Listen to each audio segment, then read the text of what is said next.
प्रधानाध्यापक महोदय, शिक्षकगण तथा इस प्रांगण में उपस्थित सभी भाई बहनों को मैं सबसे पहले नमन करता हूं। यह मेरे लिए बहुत हर्ष की बात है कि आज मुझे अपने विद्यालय के प्रांगण में अपने देश के 78वें स्वतंत्रता दिवस के अवसर पर कुछ अपने वक्तव्य को व्यक्त करने का मौका मिला है। सबसे पहले मैं अपने भाषण की शुरुआत एक शायरी से करना चाहूंगा।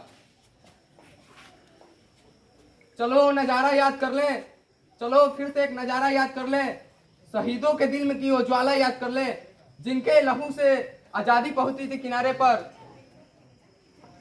उनके लहू की उस धारा को याद कर ले।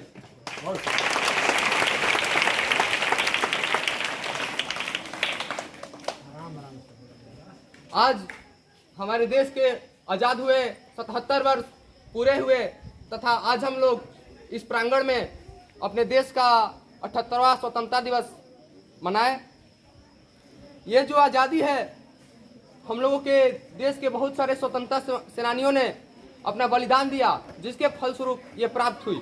जैसे कि गांधी जी ने शांति पूर्ण से कई आंदोलन जैसे कि असहयोग आंदोलन, नमक सत्याग्रह इत्यादि जैसे आंदोलन चलाए तथा हम लोगों के देश के कई जैसे कि भगत सिंह, खुदीराम बोस, सुभाष चंद्र बोस इत्यादि लोगों ने इस आज़ादी के लिए अपनी जान गंवा दी। अतः इस आज़ादी का हमें महत्व समझना चाहिए तथा उनके इस बलिदान को याद रखना चाहिए और इस आज़ादी को एक जागीर के रूप में समझकर उसे आगे भी और तरीके से बना। जैसे कि अभी हमारे देश के यशस्वी प्रधानमंत्री श्री नरेंद्र मोदी के द्वारा 2047 ईस्वी तक भारत को एक सबसे जैसे कि विकसित राष्ट्र के रूप में देखने की घोषणा की गई है।